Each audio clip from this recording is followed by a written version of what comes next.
سڵاو و ڕەحمەتی خۆی پەروەردگار لەسەر جەمامەدەبووان.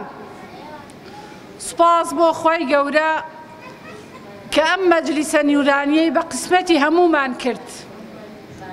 سوپاس بۆ هەموو ئەو خەمخۆرانەی کە ئەمڕۆیان دروست کرد بۆ ئێمە و بۆ تاکتاکی قوتابیان و بۆ تاکتاکی خێزانەکانیان. سوپاس بۆ ئەنجومەنی خەلیفانی کۆمەڵی دادگەری لە برایانی بەڕێزمان و خوشکانی عەزیزمان. سوپاسی بێپایان بۆ خۆی پەروەردگار کە لەسەر دینەکەی شەریعەتەکەی بەرنامەکەی خۆی کۆی کردینەوە. ئازیزان و خۆشەویستان، مناڵە چاوگەشەکان، خاتونە ئازیزە خۆشەویستەکانمە، ئەمڕۆ ئەم بۆنەیە بەهۆی ئەوەوە ساز کراوە کە سوپاس بۆ خوا کۆمەڵێ مناڵی چاوگەش بە کچ و کوڕەوە چوونەتە هەرێمی زێڕینی فێربوونی قورئانی پیرۆز. کە دەڵێن هەرێمی زێڕین مەبەست چییە؟ خۆشەویستان و ئازیزان، بەپێی ئەو کاتێک کە بۆ من دیاری کراوە هەوڵەدەم زۆر بە کورتی ئاماژە بە هەرێمی زێڕینی قورئان بکەم کە گەورەترین بەرەکەتی خۆی پەروەردگارە بۆ مرۆڤەکان، بۆ دڵەکان و بۆ خێزانەکان. قورئانی پیرۆز کاتێک کە تۆ دەچیتە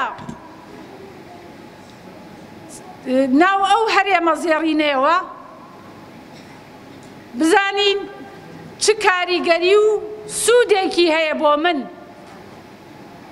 چ کاریگەری و سوودێکی هەیە بۆ ئینسانی ئیماندار و بۆ ئینسانی خواویست، ئەو ئینسان و مرۆڤانەی کە یانەوێت بۆ خوا سوڵحاو بن، لە پێناوی خوادا بژین و لە پێناوی خوادا بە ڕەزامەندی خۆی پەروەردگار ئەو دنیایە بەجێ بهێڵن. خۆشەویستان، قورئانی پیرۆز یەکەم دوێنەری فیترەت و سرشتی مرۆڤە. کەواتە مرۆڤ ئەگەر بێوێت خۆی بدۆزێتەوە، هەویەتی ڕاستەقینەی خۆی بدۆزێتەوە، بزانێ کێیە، لەکوێوە هاتووە، بۆ کوێ دەچێت، ئەبێت وەڵامی ئەم پرسیارانە لە هەرێمە زێڕینەکەی قورئانە بدۆزێتەوە. ئەویش بەچی؟ بە فێربوون، بە خوێندنی، بە تێگەیشتنی، بە وەرگرتنی ئەو زانستانەی کە پێویستە لە قورئانەوە وەریگرین. کەواتە خاڵی یەکەم کاتێک کە تۆ ئەچیتە خولێکەوە، دەورەیەکەوە، دەرسێکەوە کە تێیدا فێری قورئانی پیرۆزە بیت، یەکسەر هاتوویت سرشتی خۆت، فیترەتی خۆتت تەسلیمی ئەو پەیامە ئاسمانیە کردووە، ئەو پەیامە ئیلاهیە کردووە. چونکە خۆی پەروەردگار کاتێک کە مرۆڤی خەلق کرد بە ئامانج بە مەبەست خەڵقی کردووە و قۆناغ بە قۆناغ پێغەمبەرانی ناردووە عەلەیهیمو السەلام بۆ ئەوەی هەر پێغەمبەرێک لە سەردەمی خۆیدا ببێتە ڕێنیشاندەرێک بۆ قەومەکەی، ببێتە پێشەوایەک، ببێتە مامۆستایەک و ڕێنمایی کات بەرەو ڕێگە ڕاستەکە کە هیدایەتی خۆی پەروەردگار و دۆزینەوەی گەیشتنەوەیەتی بە لقاء الله. خاڵێکی تر لە قورئانی پیرۆزە کۆمەڵێ یاسا و دەستور هەن بۆ ئەوەی مرۆڤەکان پەروەردە بکرێن بەو یاسا و دەستور و بەرنامە قورئانیانە. ئەمە تۆ چۆن پێت ئەگات، چۆن فێریە بیت کاتێک ئەچیتە ناو ئەو خول و دەوراتانەی کە فێربوونی قورئانە. کەواتە بە فێربوونی قورئان تۆ سرشتی خۆت، فیترەتی ڕاستەقینەی خۆت، فیترەتی مرۆڤ کە فیترەتێکی پاکە، کاڵێ ڕۆحی ئینسان وەکو لەوحێکی سپی وایە، هیچ شتێکی پێوە نییە. بەڵام ئەم لەوحە سپیە چۆن بە پاکی ئەمێنێتەوە کاتێک ئەم لەوحە سپیە کە ڕۆحی ئینسانەکانە، کە ناخی ئینسانەکانە، ئاودێریەکرێت بە قورئانی پیرۆز، بە ئاەتەکانی قورئانی پیرۆز، وەلێی چییە بێت؟ لێی شارەزا ئەبێت.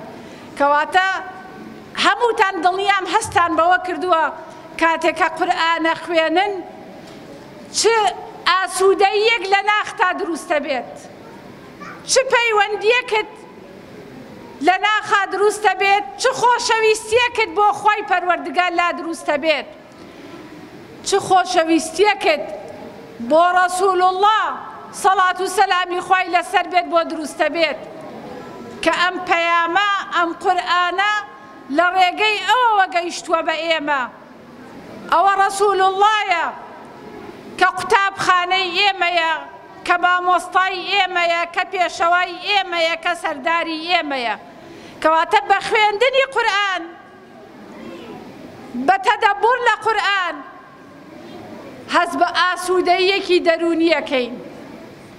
کاتە خۆی پەروەردگار دەفەرمێت ئەلا بذکر الله تطمئن القلوب، بەشێک لەو زیکرە، گەورەترین زیکر، گەورەترین پارێزەری مرۆڤ لە دنیا و لە حەیاتی بەرزەخ و لە قیامەتە قورئانی پیرۆزە.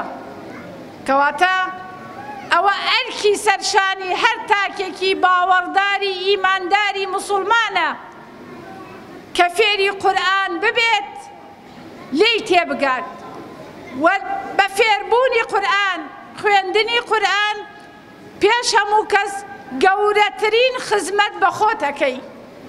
چونکە کاڵین مرۆڤ دوو بوعدی هەیە، بوعدێکی مادی، بوعدێکی معنەوی.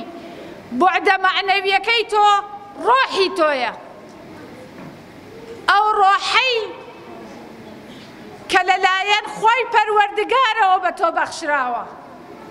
کەواتە بۆ پاراستنی ئەو بەخشەی خۆی گەورە، بۆ پاراستنی پاکی دەروونمان، پاکی ناخمان، کە ئەم پاکی دەروونە یارمەتیمانەدات کە ڕێگەیەکی ڕاست و مستەقیم هەڵبژێرین، پێویستمان بەوەیە کە شارەزابین لە خوێندنی قورئان، قورئان بخوێنین و لێی تێبگەین و عەمەلی پێ بکەین. وتمان یەکێکی تر لە فەزیلەتەکانی خوێندنی قورئان و فێرکردنی قورئان و فێربوونی قورئان ئەوەیە کە مرۆڤ پەروەردە ئەکات. واتە ڕێگەی ڕاست، ڕێگەی بۆ خواژیان، ڕێگەی بۆ خوا سوڵحان، ڕێگەی ئەوەی کە لە پێناوی خوادا هەموو توانا و حەرەکەت و هێزی خۆم بەکارەهێنم چییە؟ فێربوونی قورئانە. با زۆر نزیک بڕۆین کاتە خۆی پەروەردگار لە قورئانی پیرۆز لە سوورەتی فاتحەدا دەفەرمێت الحمد لله رب العالمين. ئەزانن کە ئێمە فەرز کراوە لە سەرمان لە پێنج نوێژەکەیە سوورەتی فاتحە بخوێنین. یەکەم ئامانج ئەو ئامانجە پەروەردەیەیە کە خۆی پەروەردگار لە ڕیسالەتەکەیە، لە بەرنامەکەیە، لە دەستورەکەیە، لە شەریعەتەکەیە بۆ ئێمەی دیاری کردووە. یەکەم وانەی پەروەردەیی بۆ مرۆڤ، یەکەم وانەی پەروەردەیی بۆ ئینسان ئەوەیە بەردەوام سوپاسی خۆی پەروەردگار بکات، سوپاسی خۆی جیهانیان بکات کە ئەوی خەلق کرد وە خۆشەویستی ئیسلام، دین، قورئان، بەرنامەی خۆی پەروەردگار، پێغەمبەری پێبەخشی. ئەمە یەکێکە لە خاڵە بەهێزەکان بۆ مرۆڤ کاتێک کە قورئانە خوێنێ، فێری قورئانە بێت، گوێ لە قورئانەگرێ، دوایی ئەچێتە چی؟ ئەچێتە قۆناغێکی ترۆکە کە چییە؟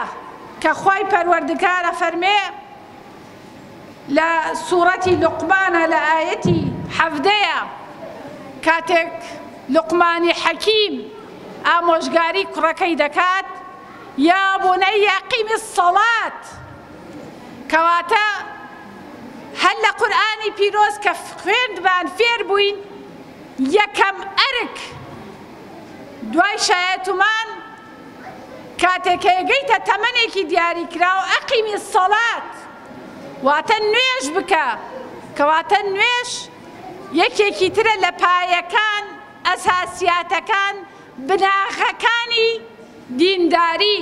ئینشاءڵڵا هەموو ئەو چاوگەشانەی کە لە خولەکانە بەشدارن فێری قورئانە بن، فێربوونی قورئان ئەتان با بۆ ڕێگایەکی تر کە یەکەم ڕێگا چییە؟ نوێژکردنە. وا لە نوێژکردنە هەمومان نەزانین کە دوایی فێری چییە بی؟ فێری ئەوە بی کە سوپاس و ستایشی خوای پەروەردگار بکەی، هەر 5 فەرزە نوێژەکە کە ئەیکەی لە هەر فەرزێکە لە هەموو ڕکاتەکانە تۆ سوورەتی فاتحە خوێنی. خوێندنی سوورەتی فاتحە بۆ فەرزە لەبەرەوەی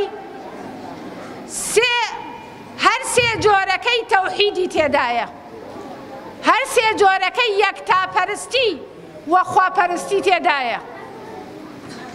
کەواتە ئەبێ بزانین کە بە خوێندنی سوورەتی فاتحە بە زوبان و بە دڵ ئیقرارەکەین بە یەکتاپەرستی خوای پەروەردگار، بۆ عیبادەت کە هەر یەک خوامان هەیە و کە ڕەب العالەمینە، و تەنها ئەو خوایەیە کە شیاوی پەرستش و پەرستنە، و تەنها ئەو خوایەیە کە خاوەنی ئەسما و صفاتی تایبەتی خۆیەتی. خاڵێکی تر تۆ هەر 5 فەرزەکە لە هەموو ڕکاتەکانە سوپاسی خۆی گەورەکەی، و خۆی پەروەردگار هەر کەسێ سوپاسی بکات لئین شەکەرتم لەئەزیدەنەکم، خۆی گەورە زیاترت پێ دەبەخشێت. کەواتە سیرکەن شتەکان هەمووی پەیوەستە بە منەوە بۆ پێگەیاندنی من لە ڕووی ڕۆحی دەرونی و پاشان پێگەیاندنم لە ڕووی عەقلی و فیکریەوە و تێگەیشتنم. ئەمە بەشێکە لە فەزڵ و گەورەی خوێندنی قورئان و لێک تێگەیشتنی. بەشێکی تر یەگەڕێتەوە بۆچی؟